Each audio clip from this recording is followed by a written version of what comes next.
Yes, indeed. Episode number 3, the first and final podcast with Shivu, your humble and glorious host, and the Alpha and the Omega. Here we go.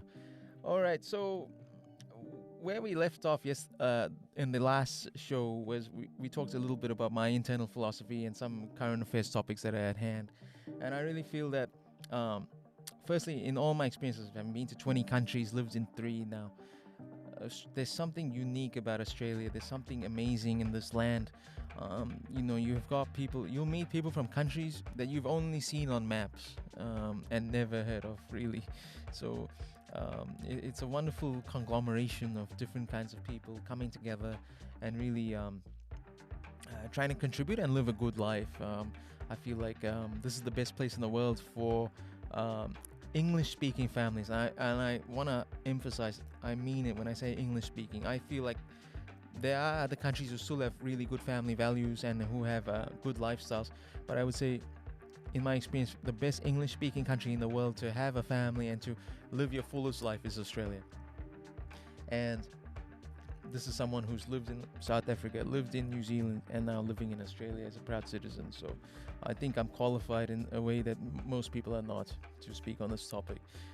And I want to come to a topic at hand that's very much prescient, and that's the cost of living crisis and the housing crisis as well. These are two major elements that are affecting Australians. I mean, it's no secret. In Sydney, which is the flagship city of this country, we're talking about a median house price of $1.5 million. Now, just let that sink in for a moment. $1.5 million for the median. And the median, as you know, is not the highest. It's not the lowest. It's right in that juicy sweet spot in the middle there. $1.5 million for a 3-bedroom home is absurd.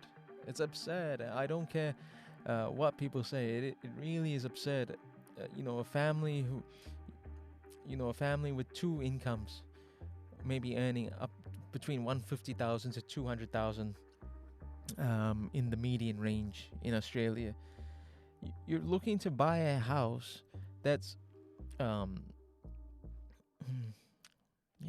that's genuinely around, most likely about 10 times your combined salaries. It's really absurd. It's really just not a good thing. And it's just come about by this artificial shortage that's firstly by mismanagement by I guess the planners and the overseers of society. Like, surely those who are looking at a population table and seeing immigration trends and birth charts can discover, in the year 2025 our population will be 5.5 million. We need X amount of homes to house these 5.5 million, and also to look after the international students who make up a large part of our economy. I just don't know why someone hasn't done that calculation. It seems like so necessary and so obvious to me. Like, we just need to have enough homes so that we can come to a happy equilibrium on the price. We shouldn't be having 50 people show up for an open home for some dreary little 3-bedroom home, which is not remarkable or even new or flashy. It's just a regular 3-bedroom frumpy kind of house in the outer suburbs of Sydney. It just we shouldn't even be close to that reality, but we are. I've been to open homes, I've seen listings for rentals even, where there's people coming in and out of the apartment literally every 10 seconds. There might be at least 40 people there for the 10-minute listing at time, for the open home, for the listing. And it's just it's a farce. It's really farcical and a laugh, but it's not funny at all. I'm somebody who lives in these cities, and I see how people are struggling to find a place to live. And your home is, your shelter. Your home is a basic human right. I feel, and we should definitely do more to help people live comfortably. Because it's not just about the capital gains that the homeowner will have. I mean, they're going to make their gains anyway. They're going to have their appreciation. But the ultimate guide of a healthy society is like how many of the satisfaction for the individual is satisfied without hurting others. That's really the dichotomy that needs to be looked at. And I really feel that we've lost our way there. It's been mostly about, oh yeah, you bought a $1.9 million house and you flipped it for $2.6 million 3 years later. Hooray! And I just feel we need to get away from that. We just need to, that's not the point of the housing market. The housing market isn't like if you want to go get a big gain, be bold and play the stock market. Be bold and get into ETFs and managed funds. Don't mess around with houses that way. A house is a home for someone. A house is, important to someone's livelihood and to someone's life satisfaction. Playing this investment game around it is we've just gone too far on the seesaw, because I'm a capitalist and I love commerce, and I've worked in commerce my whole life, my whole adult life. But I have to call it out when I see it, and we're wrong. We're in the wrong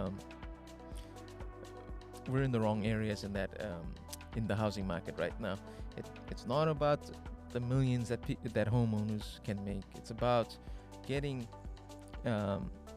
Joey and Prakash and Susie and their families into a home that's comfortable and livable and isn't out in the wilderness 2 hours away from the CBD from their offices. That's what it's about. So yeah, I spoke my mind on that, and hopefully the powers that be that hear me on this, maybe some change can come about. And it's not going to happen overnight, but we just need to encourage. We need to encourage greater building of actual homes, maybe higher density homes. We certainly need more apartments, especially in Sydney. There's very few apartments, I've noticed. In Chippendale, where I used to live, there were a couple towers, but there's certainly a lot of houses near the CBD that could potentially become residential apartment buildings, and we just need to have higher density.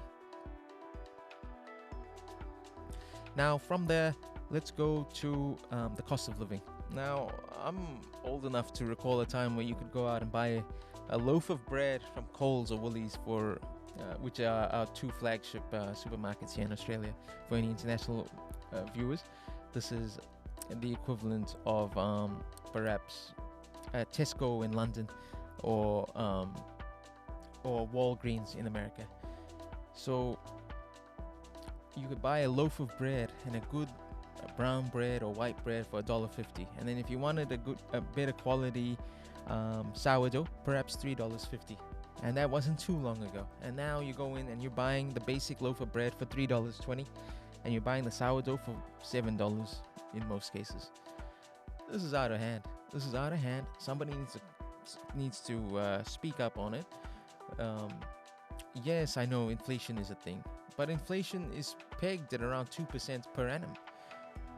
We've seen 100% price increase in so many goods and products in the last 10 years. Like, even if you go out and try to eat healthy and do yourself right and do your family right by eating fresh produce and wholesome meals, you're putting a pit in your pocket. You really are hurting your pocket by trying to do the right thing. You end up having to buy the frozen version of that, or the processed gunky version of your meal. You can't you can't really burn a hole in your pocket buying a simple chicken drumsticks and your marinades. Chicken drumsticks and lemon juice with some spices. That could set you back a good $20 by itself. So yeah, it's certainly a thing. And we need we just need some attention to it. We need, firstly, we can't change the dichotomy of having just two major supermarkets in the country. That's how the markets evolved, and that's what the reality is, and we have to work within that frame. What I'm saying, though, is we need to just maybe have some price caps in place, similar in a way to how some staple goods in other countries are controlled and looked at, like, for example, espresso in Italy famously, or perhaps rice or lentils in some other countries in Asia. So yes, we just need to do something. I just don't like this idea that you get punished for trying to eat healthy and live the right way. Eating healthy by the way, is a good thing for society. If you're in better health, you're not going to tax the medical system so much as if you were just, you know, um, e- eating awful uh, junk foods all day, and you were smoking and you were drinking heavily. Yeah, you're going to tax the medical system heavily, and you're going to harm your lifestyle and harm your quality of life. um, so we should encourage people to like eat healthy and to be here for the long run. People need to feel like they've got something to live for, and people need to feel comfy about um, how much it is that they can spend um, to feed themselves and look after themselves well. Like I've had sometimes I'm in the supermarket and I'm thinking to myself, I can get a packet of chips nice and cheap for like $2.50, or I can get like a punnet of strawberries for like $5.50, and I know that the strawberries and the fresh fruits are better for me, but sometimes the budgetary concerns push you into a direction that you don't want to go. So that's all I'm saying. We need to just be better about that, and I urge those who are in power right now, please go away and find a solution for this. There's there's goodness in trying to do the right thing, and you should go away and think about this deeply. All right, that will wrap it up for that topic. Lovely. Right back with you there. So I want to touch on Elon Musk. So let's just address it. So Elon and I were both born in South Africa. South Africa is it's a challenge. It's a challenge as a country. I just remember stories. My mother used to tell me, or my grandparents used to tell me about South Africa, and I mean, you don't always have the choices in life that you want, and sometimes, for example, you don't have the choice of where you're born or where you get to live initially in your life. You might have the option to immigrate somewhere else later on in life. If you've got an education and you've got something going for you, you might have the chance to migrate somewhere else and call somewhere else home. But for the vast majority of people, where you're born is where you die as well, in terms of country. So the interesting about South Africa is I think it develops a steeliness in you, and it develops a hardiness, because there is so much crime. There's rampant crime. It's really the most out of all the countries that are developed or semi-developed. I'm not going to say South Africa is fully developed. It's not, but it is in the BRICS collection of countries, and it's certainly a real haven for crime. There's so much theft, and there's so much rape, and there's so much murder. I mean, I always remember my mom's brother's car getting stolen outside of our house, and how helpless and silly we felt. Like, I mean, he was still a young guy himself. He just bought that car with out of his first salaries as a lawyer, and he was excited. And that car was gone, and there was not much you can do. It's just a listless place. But I think it also makes you appreciate the goodness in the world too. When you have the luxury to get out and you can see, hey, okay, let's make the most of my time. And that's something that I really appreciate about Elon Musk. This is someone who's not out here sitting around and lying on his laurels, or just wasting his time. There's not a guy who's out there sitting in fancy private clubs, having a good drink and playing golf with other guys who are as successful as him. And this is not a guy who's just lazing around and just chilling on an island with a mojito. This is someone who's out there. He's in the cold face. He's out there trying his best. He's out there putting himself, putting himself to, wearing himself to the bone, really. Like, this is a guy who has taken that mandate given to him by the investors, and he's taken that ultra seriously. The investors who, some of them are mom and pop investors. These are people who are working as, they're in trades. They're working as postmasters, they're working as plumbers, and they're working as fitters and turners. And these people are not sophisticated at all in terms of their finances, in terms of the financial investing scene.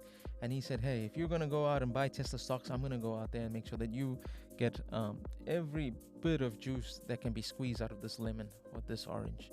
and I really respect that about him. That's something that Elon Musk can really tip his hat, deserves a tip of the hat to, because we've seen that when people reach a level of success and they get high profile enough, they end up drinking lots.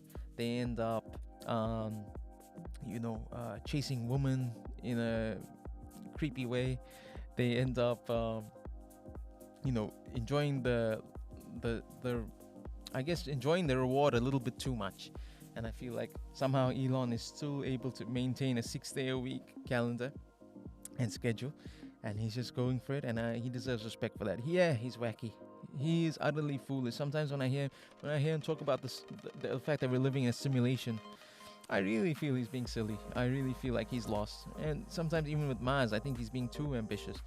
But having said that, this is someone with a good track record. This is someone who, if you're invested in Tesla and if you follow SpaceX, when SpaceX caught that rocket a few months ago, caught it out of the air, that was one of the most iconic moments I can think of. Like, for us to reach a point where we can actually accurately predict the space and the timing for a rocket to arrive by, and then to clip it out of the air like a baseball glove clips a flying baseball. That's really a tremendous thing. So yeah, all the engineers, I salute you guys. You guys are really the ones who make things happen. And to all the Indian origin and Indian people who are working there, because I know that SpaceX in particular relies a lot on Indian origin engineers.